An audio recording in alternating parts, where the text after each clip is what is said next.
तो आए चलते हैं अपने इस चैप्टर के लास्ट न्यूमेरिकल की तरफ 7.12 की तरफ। A steel wire of cross sectional area 2 × 10⁻⁵ metre square is stretched through 2 mm by a force of 4000 Newton.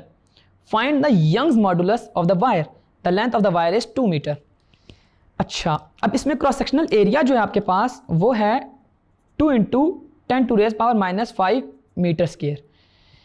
अब स्ट्रेच किया है तो वो 2 मिलीमीटर तक, यानी कि जो इसके अंदर चेंज इन लेंथ है वो 2 मिलीमीटर है।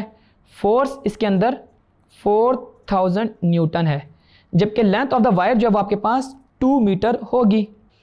आपने इसमें यंग्स मॉडुलस फाइंड करना है और यंग्स मॉडुलस का आपको फार्मूला याद होगा कि Young's modulus is equal to F/A into L/Δ L।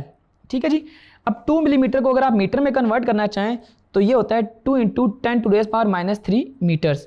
अब इनकी वैल्यूज़ जस्ट मैं इनके अंदर पुट इन करता हूँ कि फोर्स जो है मेरे पास है 4000 ओवर एरिया। एरिया है मेरे पास 2 × 10⁻⁵। मेरे पास जो लेंथ है वो इक्वल है 2 के, और मेरे पास जो डेल्टा एल है वो 2 × 10⁻³ के इक्वल है। और जब मैं इन सारी कैलकुलेशन को बाय यूजिंग कैलकुलेटर सॉल्व करता हूँ तो मेरे पास आंसर आता है 2.10 × 10⁻11 न्यूटन पर metre square.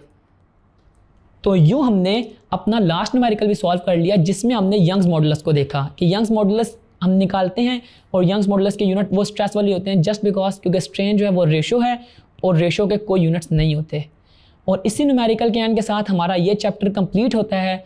C you in the next video with a new chapter. Until then, this is Irtaza from tutorial.pk.